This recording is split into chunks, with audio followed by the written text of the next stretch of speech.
السلام علیکم ورحمۃ اللہ وبرکاتہ۔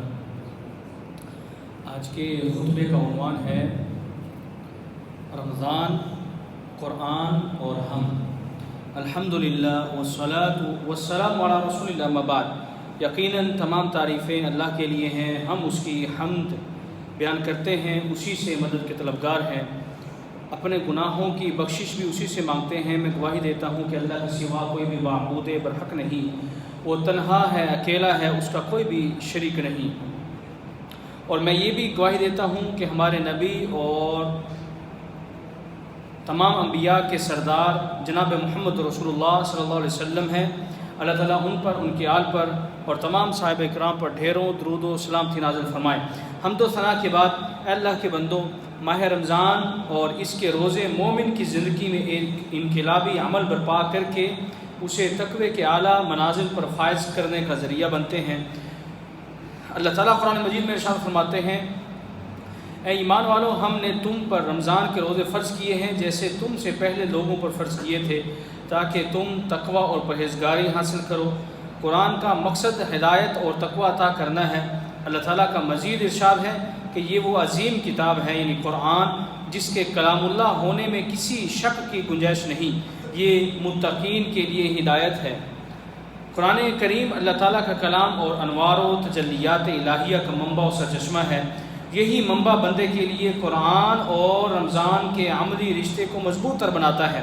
قرآن ہدایت اور روشنی ہے، یہ تو قوموں میں انقلاب برپا کرنے کے لیے نازل کیا گیا ہے، اس پر عمل کرنے والوں کو سارے جہان پر فضیلت بخشی گئی۔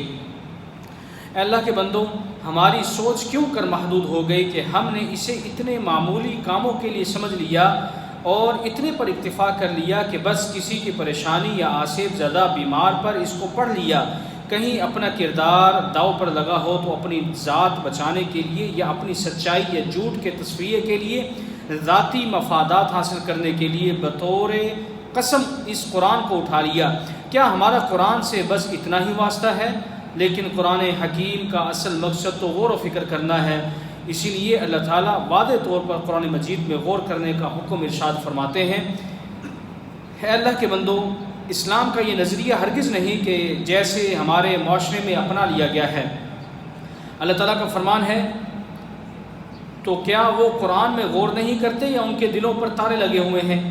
پھر ایک اور مقام پر اپنے اس کلام کی عظمت کو بیان کرتے ہوئے فرمایا کہ پہاڑ جیسی سخت جان شے ہمارے خوف سے ریزہ ریزہ ہو جاتی اگر یہ قرآن اس کے اوپر نازل کر دیا جاتا۔ مزید اللہ تعالیٰ ارشاد فرماتے ہیں، اگر ہم اس قرآن کو کسی پہاڑ پر نازل کر دیتے تو اے مخاطب، ضرور تجھے اسے جھکتا ہوا پاتا، اللہ کے خوف سے پھٹا ہوا اسے دیکھتا۔ پھر یہ بھی ارشاد فرمایا کہ بے شک ہم نے آسمانوں اور زمینوں اور پہاڑوں پر اپنی امانت کو پیش کیا، یعنی قرآن کو پیش کیا، تو وہ اس کے اٹھانے پر آمادہ نہ ہوئے اور اس سے ڈر گئے، اور انسان نے اس قرآن کو اٹھا لیا، بے شک وہ بڑا زیادتی کرنے والا نادان ہے۔ یعنی انسان نے خود کو اس بوجھ کے اٹھانے کے قابل سمجھا، یعنی کسی اور نے یہ بوجھ کیوں نہ اٹھایا؟ اس سے غافل ہو کر انسان نے اس بوجھ کو اٹھا لیا۔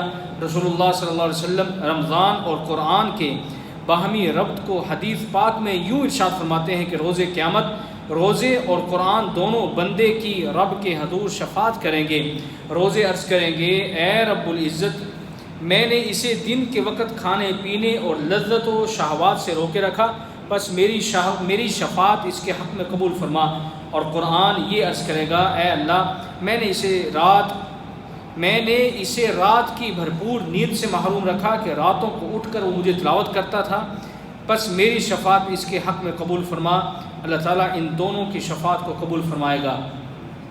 اے اللہ کے بندو، رسول اللہ صلی اللہ علیہ وسلم کا مزید فرمانا ہے کہ نماز میں قرآن کی تلاوت کرنا غیر نماز میں تلاوت کرنے سے افضل ہے، اور نماز کے علاوہ قرآن کی تلاوت کرنا تسبیح و تکبیر کرنے سے افضل ہے، اور تسبیح کرنا صدقہ کرنے سے افضل ہے، اور صدقہ کرنا روزے سے افضل ہے، اور روزہ جہنم سے ڈھال ہے۔ اسوہ رسول صلی اللہ علیہ وسلم یہ درس دیتا ہے کہ ہم ان ساعات، ان گھڑیوں کو غنیمت جانتے ہوئے اپنی بخشش کا سامان کریں، غفلت کی دبیش چادر کو اتار پھینکیں۔ اے اللہ کے بندو، اس لحاظ سے قرآن اور رمضان کا بہت گہرا تعلق ہے۔ اللہ کے رسول صلی اللہ علیہ وسلم ماہ رمضان میں حضرت جبریل علیہ السلام کے ساتھ قرآن کا دور فرماتے اور بکثرت قرآن کی تلاوت کرتے تھے۔ آپ بھی تلاوت کثرت سے کیجئے، کیونکہ قرآن کریم کی تلاوت پر اللہ تعالیٰ اس کے ایک ایک حرف پر اجر عطا کرے گا، کیونکہ قرآن مجید اللہ کی سچی کتاب ہے۔ یہ اللہ کا کلام اپنے بندوں کے نام ہے، اس سے ایمان بڑھتا ہے اور دلوں کے زنگ اترتے ہیں۔ قرآن مجید کی تلاوت کرنا باعث برکت اور ثواب ہے، مگر افسوس کا مقام ہے کہ ہماری اکثریت تلاوت قرآن مجید سے غافل ہے۔ دنیا کے کاموں میں اپنا وقت لگانے سے گریز کرتے ہیں، جبکہ تلاوت قرآن کے لیے وقت نہیں ملتا کہ کیا بہانہ کیا جائے۔ یقین جانیں تلاوت قرآن پاک سے اللہ وقت میں برکت ڈال دیتا ہے۔ اے اللہ کے بندو، آئیے قرآن کی تلاوت کی فضیلت کے بارے میں قرآن و سنت کی روشنی میں جانتے ہیں کہ اس کا کتنا اجر و ثواب اپنے قاری کو دیتا ہے یا ملتا ہے۔ رسول اللہ صلی اللہ علیہ وسلم نے ارشاد فرمایا، تم قرآن پڑھو، اس لیے کہ قرآن قیامت کے دن اپنے پڑھنے والے کے لیے سفارشی بن کے آئے گا۔ ایک دوسری حدیث میں ہے کہ قرآن کی سفارش کو قبول کیا جائے گا۔ قرآن کو پڑھنے کے بعد اس کو اپنی عملی زندگی میں لانے والوں کے لیے بھی جھگڑا کرے گا اور اسے نجات دلائے گا۔ رسول اللہ صلی اللہ علیہ وسلم نے ارشاد فرمایا، قیامت کے دن قرآن اور قرآن والے جو اس پر عمل کرتے تھے ان کو لایا جائے گا، قرآن اپنے پڑھنے والوں کی طرف سے جھگڑا کرے گا۔ آپ صلی اللہ علیہ وسلم کا یہ بھی فرمانا ہے، تم میں سے بہتر وہ شخص ہے جو قرآن پڑھتا ہے اور دوسروں کو قرآن پڑھاتا بھی ہے۔ اے اللہ کے بندو، قرآن کو جو لوگ مضبوطی سے تھام لیتے ہیں تو اللہ تعالیٰ ان کو بلند کر دیتا ہے، وہ دنیا میں بھی عزت حاصل کرتا ہے اور آخرت میں بھی جنت میں داخل ہوگا۔ جو قرآن کی تلاوت اور تعلیمات سے دور ہوتے ہیں اور اپنی زندگی اپنی مرضی اور چاہت سے بسر کرتے ہیں تو پھر ایسوں کو اللہ ذلیل و خوار کر دیتے ہیں۔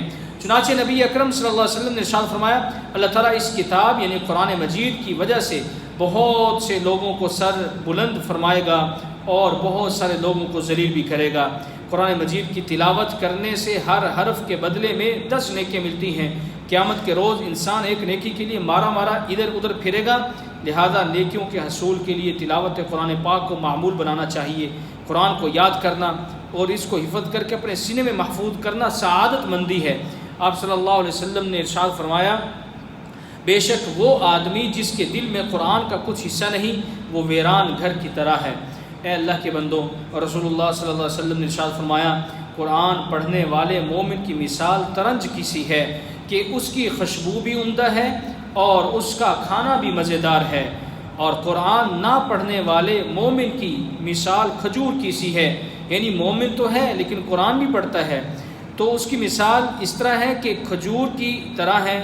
کھجور میں کوئی بو نہیں مگر اس کا ذائقہ میٹھا ہے، اور قرآن پڑھنے والے کی مثال ایک خوشبودار، یعنی جو منافق ہے وہ قرآن پڑھتا ہے، اس کی مثال ایک خوشبودار پودے کی مانند ہے کہ اس کی خوشبو تو اچھی ہے لیکن اس کا مزہ کڑوا ہے، اور قرآن نہ پڑھنے والے منافق کی مثال کوڑ تنبا کی سی ہے کہ اس میں خوشبو بھی نہیں اور اس کا مزہ بھی کڑوا ہے۔ اے اللہ کے بندو، اسی لیے تلاوت قرآن کا جذبہ سارے جذبات پر غالب آ جائے، تلاوت قرآن ہماری عادت بن جائے، امن اور محبت ہمارا شعار بن جائے، تعمیر و ترقی ہماری سوچ بن جائے، پھر ہم بدلتے ہوئے زمانے کے تقاضوں سے ہم آہنگ ہو سکتے ہیں۔ قرآن پاک پڑھنے اور پڑھانے کے فضائل ہی فضائل ہیں، اور کیوں نہ ہو کہ اس کلام کو نازل کرنے والا اللہ تبارک و تعالی ہے جس کا کوئی ثانی نہیں۔ اللہ تعالیٰ سے دعا ہے کہ وہ ہمیں رضا الہی کے لیے خود قرآن پڑھنے اور دوسروں کو قرآن سکھانے اور پڑھانے کی توفیق عطا فرمائے۔ اللہ مجھے اور آپ سب کو کتاب و سنت کی برکات حاصل کرنے کی بھی توفیق عطا فرمائے، اور قرآنی آیات، نصیحتوں اور حکمتوں کے ذریعے ہمیں نفع پہنچائے۔ سبحان ربک رب العزت عما یصفون وسلام علی المرسلین والحمد للہ رب العالمین۔